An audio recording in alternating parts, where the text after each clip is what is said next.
2026년 6월 5일 금요일 금요 기도회에 참여하신 모든 주의 지체들을 사랑하며 축복합니다. 오늘 본문의 말씀은 이사야서 17장 4절로 11절 말씀으로 상실의 끝에서 만나게 되는 하나님이라는 제목으로 하나님의 말씀을 선포하고자 합니다. 오늘 본문의 말씀 이사야서 17장 4절로 11절 말씀 제가 받들어 봉독합니다. 이사야서 17장 4절로 11절입니다. 그날에 야곱의 영광이 쇠하고 그의 살찐 몸이 파리하리니 마치 추수하는 자가 곡식을 거두어 가지고 그의 손으로 이삭을 벤 것 같고 르바임 골짜기에서 이삭을 주운 것 같으리라. 그러나 그 안에 주울 것이 나무리니 감람나무를 흔들 때에 가장 높은 가지 꼭대기에 과일 두세 개가 나눔 같겠고 무성한 나무의 가장 먼 가지에 네다섯 개가 나눔 같으리라. 이스라엘의 하나님 여호와의 말씀이니라. 그날에 사람이 자기를 지으신 이를 바라보겠으며 그의 눈이 이스라엘의 거룩하신 이를 뵙겠고 자기 손으로 만든 제단을 바라보지 아니하며 자기 손가락으로 지은 아세라나 태양상을 보지 아니할 것이며 그날에 그 견고한 성읍들이 옛적에 이스라엘 자손 앞에서 버림받은 숲풀 속의 처소와 작은 산 꼭대기의 처소 같아서 황폐하리니 이는 내가 내 구원의 하나님을 잊어버리며 내 능력의 반석을 마음에 두지 아니한 까닭이라. 그러므로 내가 기뻐하는 나무를 심으며 이방의 나무까지도 이종하는도다. 내가 심는 날에 울타리를 두르고 아침에 내 씨가 잘 발육하도록 하였으나 근심과 심한 슬픔의 날에 농작물이 없어지리라. 아멘.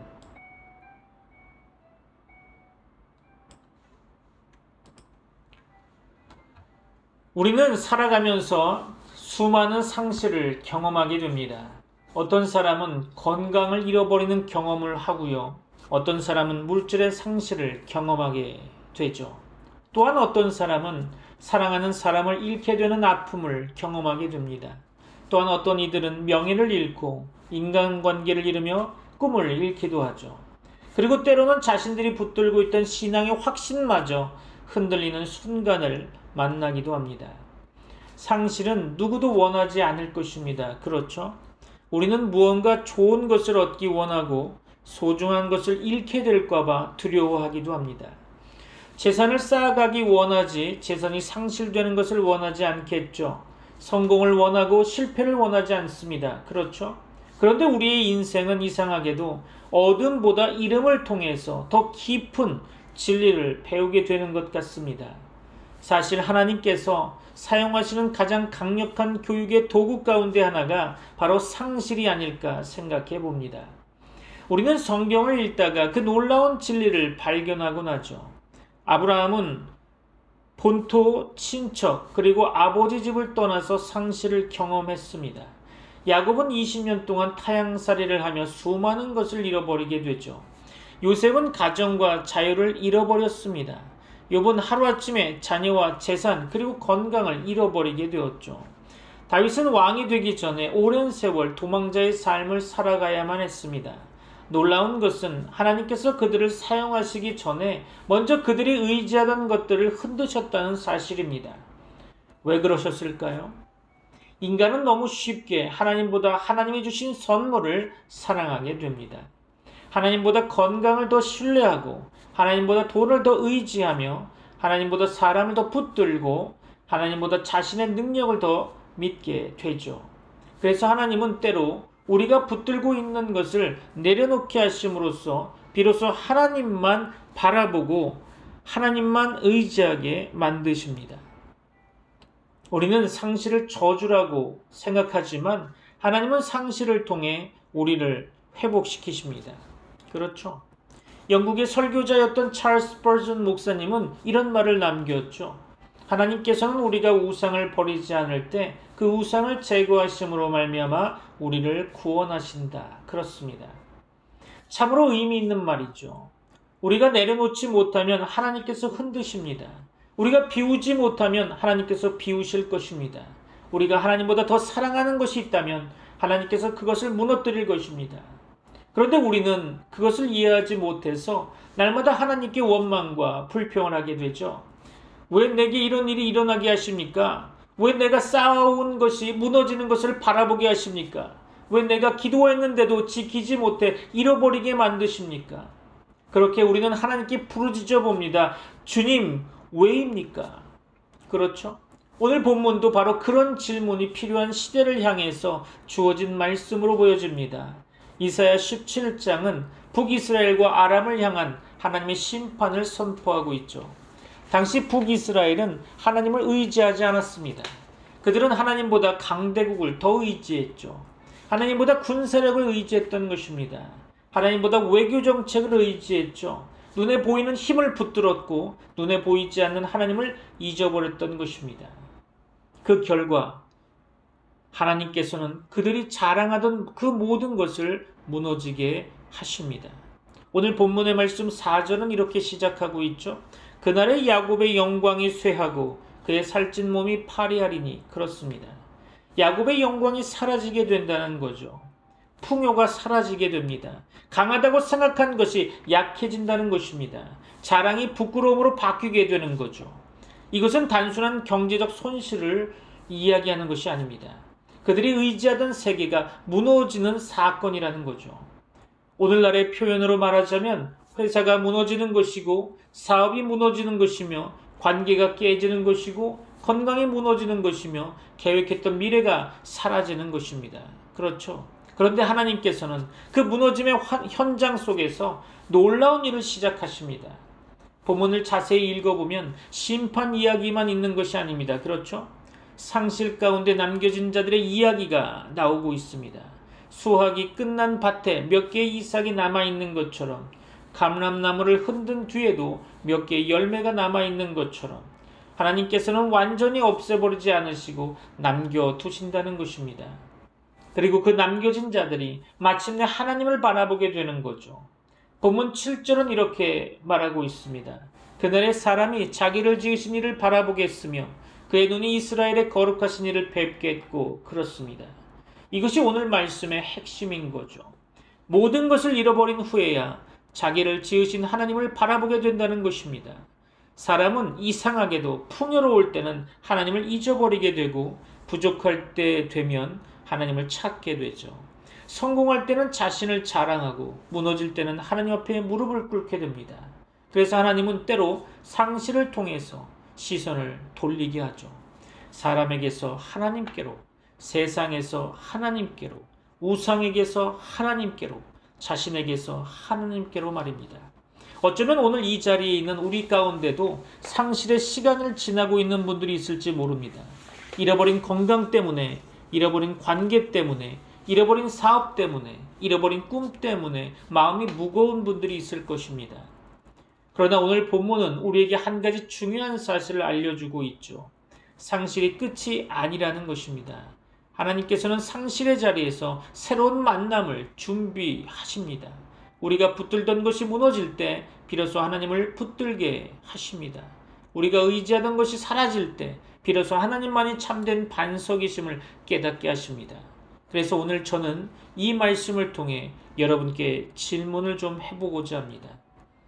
여러분은 지금 무엇을 붙들고 있습니까? 여러분은 하나님보다 더 의지하는 것이 있습니까? 여러분이 경험하는 상실은 혹시 하나님께서 여러분을 더 깊은 자리로 부르시는 초청이 아닐까요?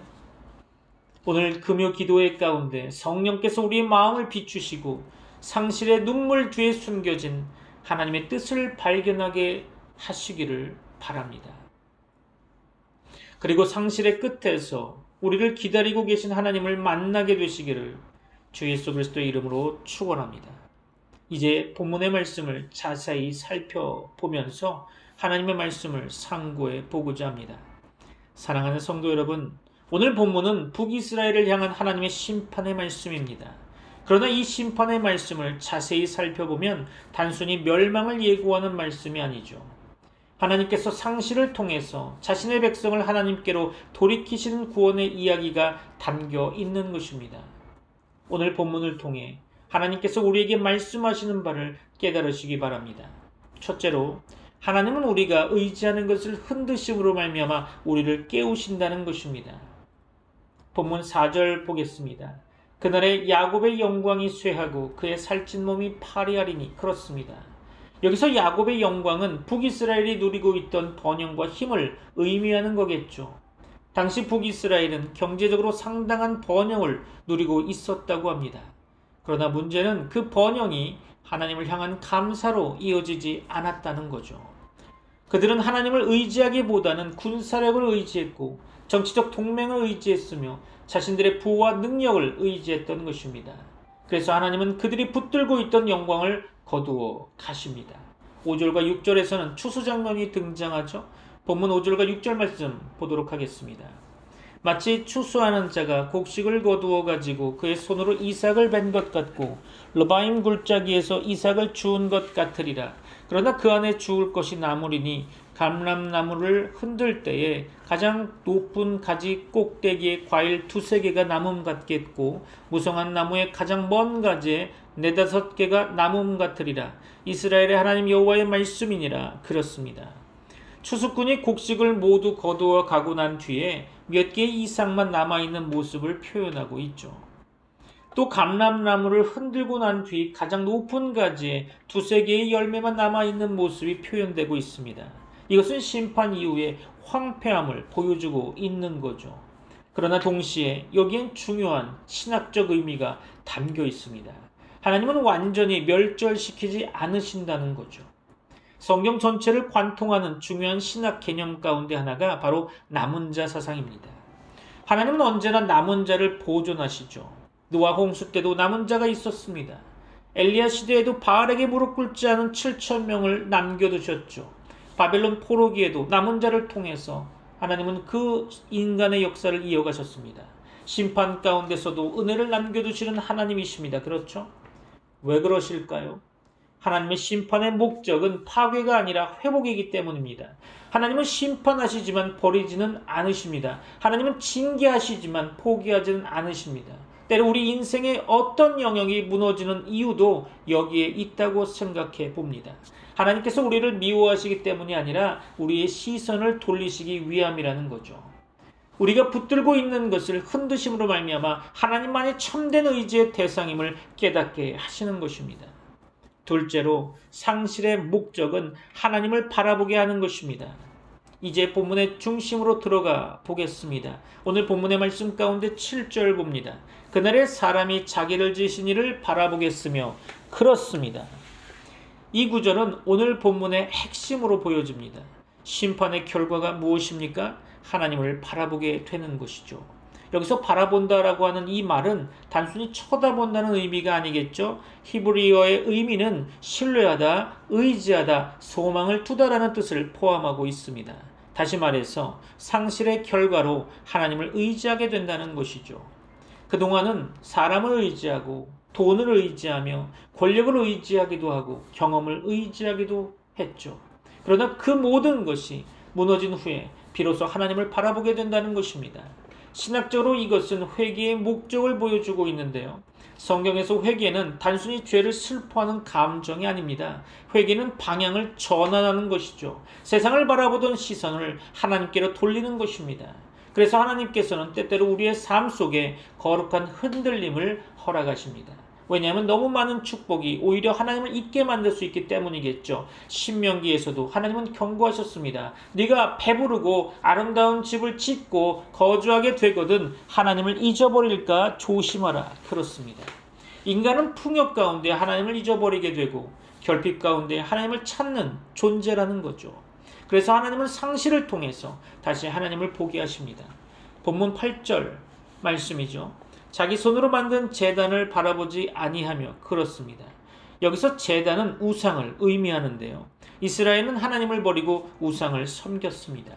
그러나 모든 것을 잃고 나서야 자신들이 붙들고 있던 우상이 아무것도 아니라는 사실을 깨닫게 된 거죠. 이것이 우상의 본질입니다. 우상은 우리를 구원할 수 없습니다. 돈은 병든 영혼을 고칠 수 없습니다. 권력은 죽음을 막을 수 없습니다. 인간관계는 영원한 만족을 줄 수 없습니다. 그렇죠? 오직 하나님만이 구원자 되십니다. 믿습니까? 그래서 하나님은 우리의 우상을 제거하시는 것입니다. 우리를 괴롭히기 위해서가 아니라 우리를 살리기 위해서라는 거죠. 셋째로 하나님을 잊는 순간 번영도 결국 무너진다는 것입니다.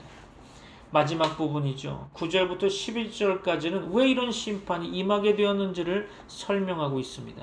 특별히 10절을 보면 이는 네가 네 구원의 하나님을 잊어버리며 네 능력의 반석을 마음에 두지 아니함이라 그렇습니다. 이것이 모든 문제의 근원인 거죠. 하나님을 잊어버린 결과 발생한 문제라는 것입니다. 여기서 구원의 하나님과 능력의 반석이라는 표현은 매우 중요합니다. 이스라엘을 애굽에서 구원하신 분도 하나님이셨고 광야에서 먹이신 분도 하나님이셨으며 가나안으로 인도하신 분도 하나님이셨습니다. 그들의 역사 자체가 하나님의 은혜였다는 것이죠. 그런데 은혜를 잊어버리고 말았습니다. 신학적으로 이것은 언약 백성의 배교를 의미하는 거죠. 하나님께서 언약을 버리신 것이 아닙니다. 백성이 언약이 하나님을 잊어버린 것입니다. 그래서 10절 후반부와 11절은 인간의 모든 노력이 헛될 수 있음을 보여주고 있는 거죠. 열심히 심고 가꾸고 투자하고 계획하지만 하나님을 잃어버린 번영은 결국 열매를 남기지 못하게 됩니다. 여기서 우리는 중요한 영적 원리를 발견하게 되죠. 하나님 없는 성공은 성공이 아니라는 것입니다. 하나님 없는 번영은 번영이 아닌 거죠. 하나님 없는 안전은 안전이 아니라는 것입니다. 왜냐하면 인생의 근본은 하나님이시기 때문입니다. 그렇죠? 예수님께서도 말씀하셨습니다. 사람이 온 천하를 얻고도 자기 목숨을 잃으면 무엇이 유익하리요? 그렇습니다. 인생의 가장 큰 비극은 돈이 없는 것이 아닙니다. 건강을 잃는 것도 아니겠죠. 성공하지 못하는 것도 아닙니다. 하나님을 잃어버린 것입니다. 반대로 인생의 가장 큰 축복은 모든 것을 가진 것이 아니라 하나님을 만나는 것입니다. 믿습니까? 사랑하는 성도 여러분, 오늘 본문은 우리에게 묻고 있습니다. 당신은 지금 무엇을 의지하고 있습니까? 당신은 하나님보다 더 사랑하는 것이 무엇입니까? 당신은 하나님을 잊은 채 하나님의 선물만 붙들고 있지는 않습니까? 그렇습니다. 하나님은 상실을 통해 우리를 무너뜨리려 하시는 분이 아닙니다. 상실을 통해 우리를 하나님께로 돌아오게 하시는 분입니다. 그래서 오늘 본문은 심판의 이야기가 아니라 결국 은혜의 이야기라는 것입니다. 왜냐하면 모든 것을 잃어버린 자리에서 마침내 하나님을 바라보게 되기 때문이죠. 그리고 바로 그 순간 상실은 끝이 아니라 하나님과의 새로운 만남의 자리가 시작되는 것입니다. 말씀을 마무리하려고 합니다. 결단의 시간이 되기를 바랍니다. 사랑하는 성도 여러분, 오늘 우리는 이사야 17장의 말씀을 통해 중요한 진리를 발견하게 됩니다. 하나님은 때로 우리가 붙들고 있는 것을 흔들어 버리십니다. 그러나 그것은 우리를 무너뜨리기 위함이 아니죠. 우리를 하나님께로 돌이키기 위함입니다. 이스라엘은 모든 것을 잃어버린 후에야 비로소 하나님을 바라보게 되었죠. 그들이 의지했던 군대도, 그들이 자랑했던 경제력도, 그들이 붙들었던 우상도 결국 그들을 구원하지 못했죠. 오직 하나님만이 구원의 하나님이셨고 오직 하나님만이 능력의 반석이셨습니다. 믿습니까? 그런데 이것은 2700년 전 이스라엘 이야기만이 아닙니다. 오늘 우리의 이야기이기도 하죠. 우리는 하나님을 믿는다고 말하면서도 여전히 다른 것들을 더 의지하며 살아갈 때가 많습니다. 그렇죠? 우리는 통장 잔고가 줄어들면 불안해합니다. 우리는 건강이 흔들리면 두려워하죠. 우리는 우리의 소중한 사람이 떠나가면 삶이 무너져 버리게 됩니다. 우리는 우리의 사업이 어려워지면 낙심하게 되죠. 왜 그렇습니까? 우리의 마음이 어느 순간 하나님보다 다른 것들을 더 붙들고 있기 때문입니다. 그러나 오늘 하나님께서 말씀하십니다. 네가 잃어버린 것보다 내가 더 크다. 네가 의지하던 것이 무너졌을지라도 나는 무너지지 않는다. 세상은 변해도 나는 변하지 않는다. 사람은 떠나도 나는 너를 떠나지 않는다. 그렇습니다. 우리가 믿는 하나님은 그런 하나님이십니다. 믿습니까? 어쩌면 오늘 이 자리에는 상실의 시간을 지나고 있는 분들이 계실 것입니다. 사업의 상실을 경험한 분도 있을 것입니다. 건강의 상실을 경험한 분도 있으시겠죠? 관계의 상실을 경험한 분도 있을 것입니다. 꿈의 상실을 경험한 분도 있으시겠죠? 오랫동안 기도했지만 응답받지 못해 낙심한 분들도 있을 것입니다.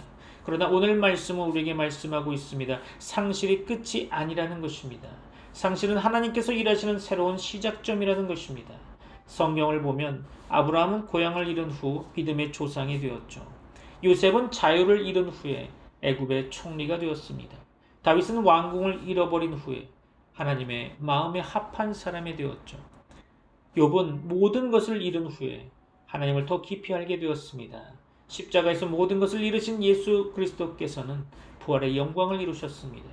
하나님의 역사는 언제나 상실 이후에 새로운 시작을 준비하고 있었다는 것을 기억하시기 바랍니다. 그래서 오늘 우리는 몇 가지 결단했으면 합니다. 첫 번째 결단입니다. 주님, 제가 붙들고 있던 우상을 내려놓겠습니다. 그렇습니다. 하나님보다 더 사랑했던 것이 있다면 내려놓아야 할 것입니다. 하나님보다 더 의지했던 것이 있다면 내려놓으시기 바랍니다. 하나님보다 더 중요하게 여겼던 것이 있다면 회개해야 합니다. 하나님만이 우리 삶의 주인이 되시도록 마음의 보좌를 비워드려야 할 것입니다. 두 번째 결단입니다. 주님, 상실 가운데서도 하나님을 신뢰하겠습니다. 그렇습니다. 지금 이해되지 않아도 믿겠습니다. 지금 보이지 않아도 믿겠습니다. 지금 눈물이 나도 믿겠습니다. 왜냐하면 하나님의 계획은 언제나 우리의 생각보다 크기 때문입니다. 우리는 결과를 알 수 없지만 하나님은 이미 결론을 보고 계십니다.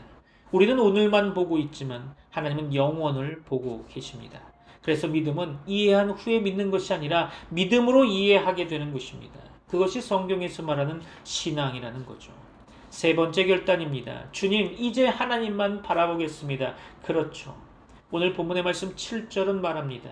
그날에 사람이 자기를 지으신 이를 바라보겠으며, 그렇죠. 이것이 오늘 말씀의 결론으로 보고 있습니다. 결국 하나님은 우리의 시선을 하나님께로 돌리기 원하고 계십니다. 세상이 아니라 하나님을 바라보는 성도 여러분들이 되시기 바랍니다. 환경이 아니라 하나님을 바라보시기 바랍니다. 문제가 아니라 하나님을 바라보면 해결이 보일 것입니다. 상실이 아니라 하나님을 바라보면 그 마음의 치유가 일어날 것입니다. 하나님을 바라보는 사람은 다시 일어서게 됩니다. 하나님을 바라보는 사람은 소망을 잃지 않게 될 것입니다. 하나님을 바라보는 사람은 끝내 승리하게 될 것입니다. 사랑하는 성도 여러분, 상실은 하나님의 부재가 아닙니다. 오히려 하나님께서 가장 가까이 계시는 자리일 수 있습니다. 우리가 가진 것이 많을 때는 하나님을 보지 못할 수 있습니다. 그러나 모든 것이 사라질 때 하나님만 보이기 시작한다면 그것은 복일 것입니다. 그리고 하나님만 보이기 시작할 때 비로소 우리는 가장 중요한 것을 발견하게 됩니다. 왜냐하면 하나님을 얻은 사람은 결코 실패하지 않기 때문이죠. 오늘 금요 기도회 가운데 하나님께서 우리에게 물으십니다. 너는 지금 무엇을 붙들고 있느냐? 너는 누구를 바라보고 있느냐? 상실의 자리에서 나를 찾겠느냐? 그렇습니다. 이 시간 우리의 마음을 하나님께 올려드리는 시간이 되기를 바랍니다. 잃어버린 것을 붙드는 사람이 아니라 하나님을 붙드는 사람이 되기를 소원합니다. 상실을 두려워하는 사람이 아니라 상실 속에서도 하나님을 신뢰하는 사람이 되기를 원합니다. 그리고 상실의 끝에서 우리를 기다리고 계셨던 하나님을 만나는 은혜가 우리 모두에게 있기를 주 예수 그리스도의 이름으로 축원합니다. 기도하겠습니다. 지금은 우리 주 예수 그리스도의 은혜와 하나님의 사랑과 성령님의 교통하심이 트리니티 미라클 교회 모든 권속들과 세계 교회 위에 이제부터 영원까지 함께 있을지어다. 아멘.